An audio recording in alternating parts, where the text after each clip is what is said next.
சிறிது நேரம் திறந்த வாய் மூடாமல் நின்ற பிறகு பெருமுயற்சி செய்து, என்னை எப்படி உனக்குத் தெரியும் என்று கேட்டான். ஏன் தெரியாது, நல்லாகத் தெரியும். உன்னைப் போன்ற படம் ஒன்று எங்கள் அரண்மனையில் இருந்தது. இருந்தது என்றால் இப்போது இல்லையா? இப்போது இல்லை. 6 மாதத்துக்கு முன் ஒரு நாள் அதை அப்பா சுக்குநூறாக கிழித்துப் போட்டு காலால் மிதி என்று மிதித்தார். ஏன் இப்படிச் செய்கிறீர்கள் என்று நான் கேட்டேன். அதற்கு பதிலாக, மாரணேந்தல் இளவரசனாகிய நீ ஒரு நாள் அவர் கையில் சிக்கிக் கொள்வாய் என்றும் அப்போது 12 வேட்டை நாய்களை உன்மேல் சேர்ந்தாற்போல் ஏவிவிடப் போவதாகவும் அவர் சொன்னார். இதைக் கேட்ட இளவரசனுக்கு உடம்பெல்லாம் சிலிர்த்தது. அம்மம்மா, எவ்வளவு கொடுமையான மனிதர் என்றான். அப்பா ஒன்றும் கொடுமையான மனிதர் அல்ல. நீ மட்டும் அவரைப் பற்றி அப்படியெல்லாம் பரிகாசம் செய்து பேசலாமா? அதை நினைத்துப் பார்த்தால் எனக்கே உன் பேரில் 12 வேட்டை நாய்களை ஏவி விடலாம் என்று தோன்றுகிறது.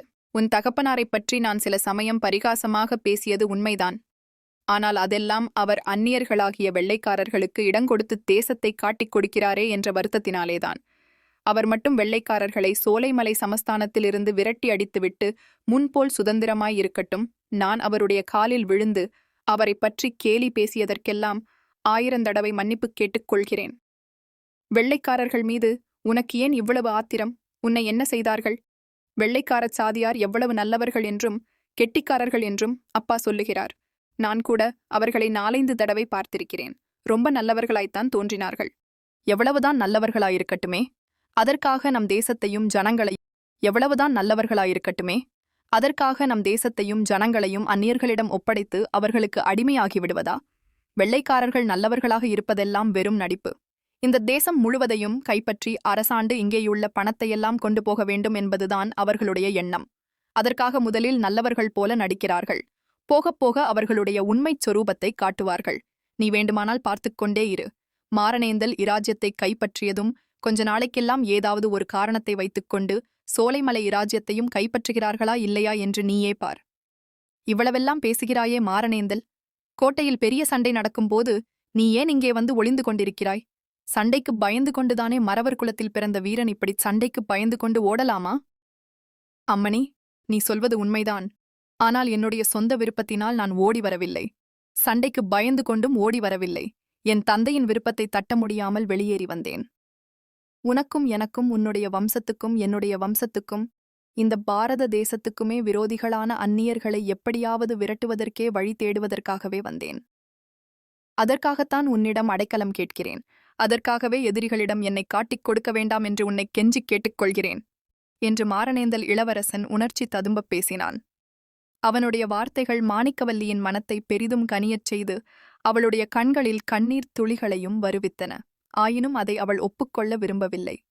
உங்களுடைய விவகாரம் எல்லாம் எனக்குத் தெரியாது. பார்க்கப் போனால் நான் அந்தப்புரத்தில் அடைப்பட்டுக் கிடக்கும் பெண்தானே. இந்த கோட்டையின் மதிலுக்கு அப்பால் நான் சென்றதே இல்லை.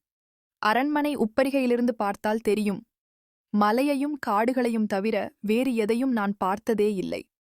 தேசம், இராஜ்யம், சுதந்திரம், அடிமைத்தனம் என்பதையெல்லாம் நான் என்ன கண்டேன்? உன் தகப்பனாருடைய வார்த்தை உனக்கு எப்படி பெரிதோ அப்படியே என் தகப்பனாரின் விருப்பம் எனக்கு பெரிது.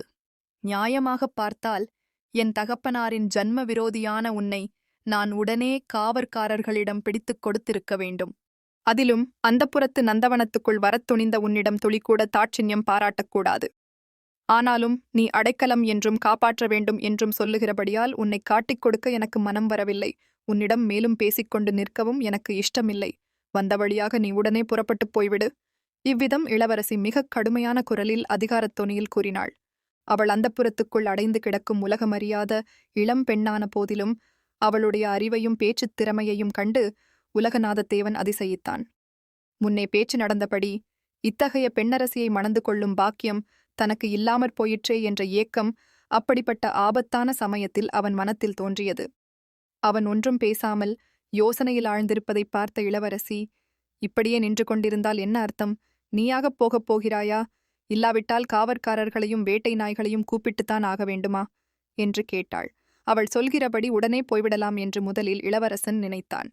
ஆனால் அவனுடைய உடம்பின் களைப்பும் கால்களின் சலிப்பும் தலையின் கிறுகிறுப்பும் அதற்கு குறுக்கே நின்றன. முன் எப்போதையும் விட அதிக இரக்கமான குரலில், அம்மணி, இராத்திரி முழுவதும் கண்விழித்தும் வழி நடந்தும் சொல்ல முடியாத களைப்பை அடைந்திருக்கிறேன். இந்த நிலையில் ஓரடி கூட என்னால் எடுத்து வைக்க முடியாது. இச்சமயம் நீ என்னை வெளியே அனுப்புவதும் எதிரிகளிடம் என்னை பிடித்துக் கொடுப்பதும் ஒன்றுதான். இந்த நந்தவனத்தில் எங்கேயாவது ஒரு இருண்ட மூலையில் சிறிது நேரம் படுத்து தூங்கிவிட்டுப் போகிறேன். என்னால் உனக்கு ஒருவித தொந்தரவும் நேராது. சத்தியமாகச் சொல்லுகிறேன். ஒருவேளை நான் அகப்பட்டுக் கொண்டால் அதன் பலனை அனுபவிக்கிறேன். என்னை நீ பார்த்ததாகவோ பேசியதாகவோ காட்டிக்கொள்ள வேண்டாம். நானும் சொல்ல மாட்டேன். உண்மையில் இவ்வளவு அதிகாலை நேரத்தில் நந்தவனத்தில் பூப்பறிக்க நீ வருவாய் என்று யார் நினைக்க முடியும்? இளவரசி மாணிக்கவல்லி சிறிது நேரம் சிந்தனையில் ஆழ்ந்து நின்றாள். பரிதாபமான முகத்துடன் கனிந்த குரலில் பேசிய அந்த ராஜகுமாரன் விஷயத்தில் அவள் மனம் பெரிதும் இரக்கமடைந்திருந்தது. விதியை வெல்லுவதென்பது யாருக்கும் இயலாத காரியமல்லவா? அப்படியானால் நான் சொல்கிறபடி கேள். இந்த வசந்த மண்டபத்திலேயே படுத்துக்கொண்டு தூங்கு. இன்றைக்கு இங்கே யாரும் வரமாட்டார்கள். வந்தால் என்னுடைய வேலைக்காரிதான் வருவாள். அவள் வராதபடி நான் பார்த்துக் கொள்கிறேன். ஆனால் தூக்கம் விழித்து எழுந்ததும் நீ பாட்டுக்குப் போய்விடக்கூடாது. என்னிடம் சொல்லிக் கொண்டுதான் போக வேண்டும். அபாயம் ஒன்றுமில்லாத தக்க சமயம் பார்த்து உன்னை நான் அனுப்பி வைக்கிறேன். நான் மறுபடி வரும் வரையில் நீ இங்கேயே இருக்க வேண்டும் என்று மாணிக்கவல்லி கண்டிப்பான அதிகாரத் தோரணையில் கூறினாள். அப்படியே ஆகட்டும் அம்மணி, ரொம்ப வந்தனம் என்றான் இளவரசன். அவ்விடத்தை விட்டு மாணிக்கவல்லி திரும்பித் திரும்பிப் பார்த்துக் கொண்டு சென்று மறைந்ததும் உலகநாதத்தேவன் வசந்த மண்டபத்தின் ஓரத்தில் கையை தலையணையாக வைத்துக் கொண்டு படுத்தான். சிறிது நேரத்துக்கெல்லாம் ஆழ்ந்த நித்திரையின் வசமானான்.